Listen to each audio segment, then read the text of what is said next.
Bonjour, bonjour. Je vous salue dans le précieux nom de notre Seigneur Sauveur, le Seigneur Jésus-Christ. Par sa grâce, ce matin, nous avons une très bonne nouvelle. Et cette nouvelle est dans Jean 8, 33 à 36. Je lis tout de suite la parole de Dieu. Ils lui dirent, nous sommes la postérité d'Abraham et nous ne fûmes jamais esclaves de personne. Comment, dis-tu, vous deviendrez libres? En vérité, je vous le dis, leur répliqua Jésus, quiconque se livre au péché est esclave du péché. Or, l'esclave ne demeure pas toujours dans la maison. Le Fils y demeure. Si donc le Fils vous affranchit, vous serez réellement libre. Donc, ici nous voyons le Seigneur Jésus-Christ nous expliquer le rôle du péché. Et comment se fait-il? Le rôle du péché, c'est de nous éloigner de Dieu, de nos bénédictions naturelles. Parce que nous sommes sortis de Dieu. Nous venons de lui, c'est lui qui nous a façonnés. Donc le péché vient pour nous écarter de lui, pour nous empêcher de communiquer avec lui. Tu vois? Et le péché, c'est l'homme même qui va se livrer au péché. C'est pour ça qu'il a dit ici, quiconque se livre au péché est esclave du péché. On va prendre le cas pour bien comprendre cette parole-là. On va prendre le cas de Caïn. Caïn qui a tué son frère. Le Seigneur lui a donné un conseil, il n'a pas écouté. On va écouter le conseil que le Seigneur lui a donné dans Genèse 4, 7. Certainement, si tu agis bien, tu relèveras le visage. Et si tu agis mal, le péché se couche à ta porte et ses désirs se portent vers toi. Mais toi, domine sur lui. C'est Dieu qui lui dit, le péché est devant toi et ses désirs se portent vers toi. Mais toi, domine sur lui. Sois plus fort que lui. Ne te laisse pas faire. Donc, en fait, il s'agit d'une lutte, en fait. D'une lutte. Parce qu'à cause des pensées, les pensées engendrent, tu vois, la voie du péché. Les mauvaises pensées engendrent la voie du péché. C'est pour ça que le Seigneur a dit, quiconque se livre au péché. Je me rappelle qu'il y a 20 ans de cela, merci Seigneur, j'étais un fumeur. Je fumais de la cigarette, beaucoup de cigarettes. Et un matin, je partais au travail et je descends dans l'ascenseur. Je puais déjà la cigarette. Et ceux qui sont dans l'ascenseur me regardaient, mais ils ne pouvaient pas parler. Tu vois. Et j'étais gêné. J'étais vraiment gêné. Et alors, j'ai fléchi chez nous et j'ai imploré le Seigneur de m'aider à sortir de cette situation. Alors, j'ai pris 3 jours.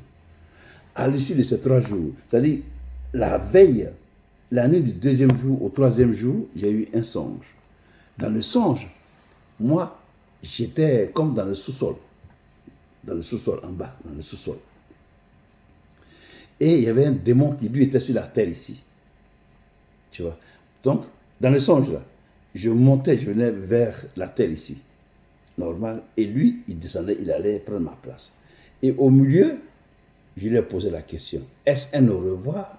Est-ce un adieu ou un au revoir? Et il m'a regardé du haut jusqu'en bas. Et puis il est parti. Mécontent. Et je suis sorti, je suis venu ici. En fait, quiconque se livre au péché est esclave du péché. Donc, le fait que je fumais la cigarette, j'étais esclave de la cigarette. Et donc, les démons, là, ils ont fait échange. C'est vrai, la parole de Dieu, là, elle est vraiment la vérité. Hein. C'est la vérité. Hein. La parole de Dieu est vraiment la vérité. Hein. Les démons, ils ont fait échange. Il a pris ma place sur la terre. C'est moi, et ils m'ont mis dans les ténèbres, là. Et c'est Jésus qui m'a, quand j'ai pris à l'issue de 3 jours, là, qui m'a délivré. Et c'était le 15 mars 2006. Ça fait 20 ans passés. Voilà. Merci Seigneur. Encore merci Père Saint-Esprit. Car c'est toi qui m'as enlevé ça. Tu vois, et sans Dieu, je n'allais pas sortir de là. Donc, quand Jésus parle là, Jésus dit que l'esclave ne demeure toujours pas dans la maison. Et la maison, c'est le temple que nous sommes. Nous sommes le temple de Dieu. Donc, l'esclave là, ce n'est pas sa place là-bas. Mais Jésus, c'est sa place, c'est lui. Et le même temple là, Jésus a dit à Moïse, Moïse est l'homme le plus fidèle de toute ma maison. Donc il s'agit de notre temple. Quand tu es dans la maison de Dieu, tu fais l'œuvre de Dieu, tu es dans la maison de Dieu. Et donc quand l'ennemi vient là, Si tu ouvres une porte au péché, il vient et puis te possède. Il fait ce qu'il veut. Mais si tu marches droit, il ne peut pas t'avoir. C'est pour ça qu'il faut éviter le péché. Comme le Seigneur a donné le conseil à Caïn, le péché est couché devant ta porte et ses désirs se portent vers toi. Mais toi, domine sur lui. Ça veut dire que tu peux dominer. Tu peux dominer sur lui. Tu peux dominer sur le péché. Tu peux dominer, avoir le dessus sur lui. Tu peux. Quand tu vois une femme qui n'est pas ta femme et que tu as des désirs, c'est un péché. Pourtant, tu as une femme, mais tu es la femme d'autrui. Parce que tu penses dans ta tête qu'elle est plus belle que ta femme. Mais c'est archi faux. C'est archi faux. Ce que ta femme a besoin, c'est que tu l'entretiennes. Non? Et là, tu la convoites. Et l'argent que tu prends pour lui donner, donne ça à ta femme, elle va s'arranger, tu verras.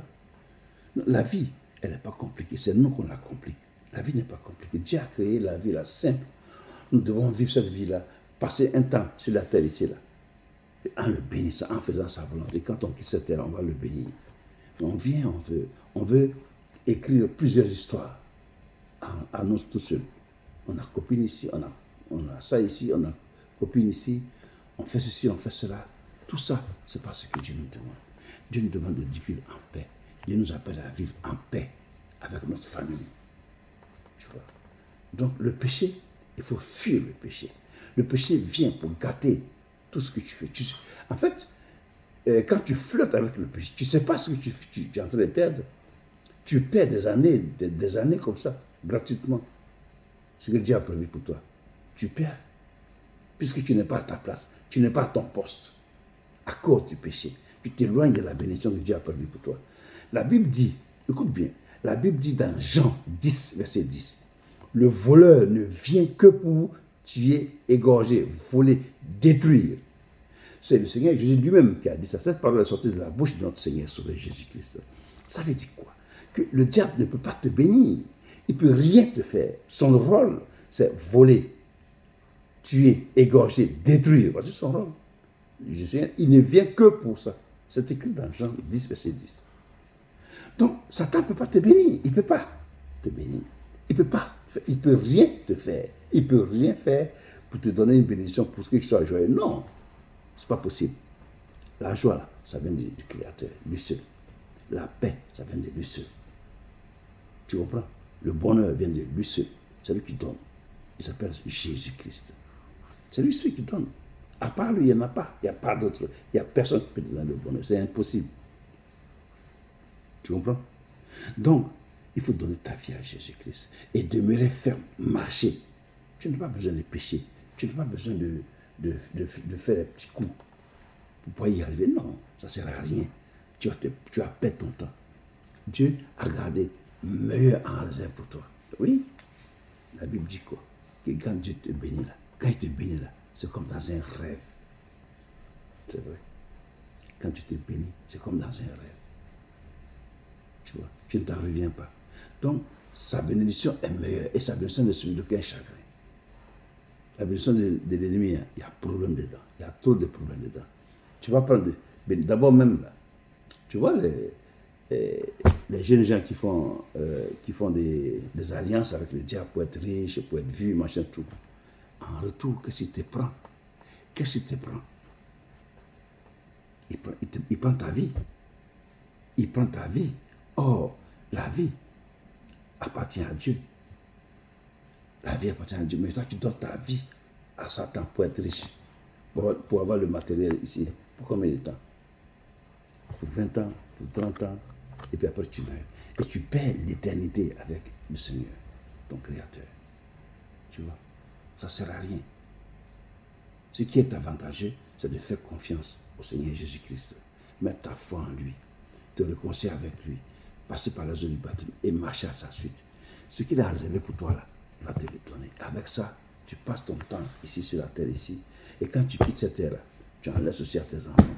Ils vont se démerger avec ça. C'est tout. Pas chercher autre chose. Pas chercher être multimilliardaire. Ça ne sert à rien. Ça ne sert à rien, mon chéri, ça ne sert à rien.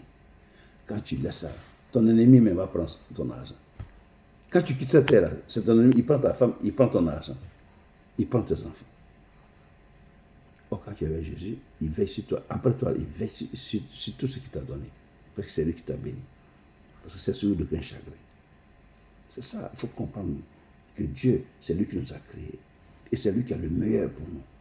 Il a le meilleur pour nous. N'allons pas nous fatiguer avec l'ennemi dans le péché et puis passer à côté d'une très grande, si grande bénédiction.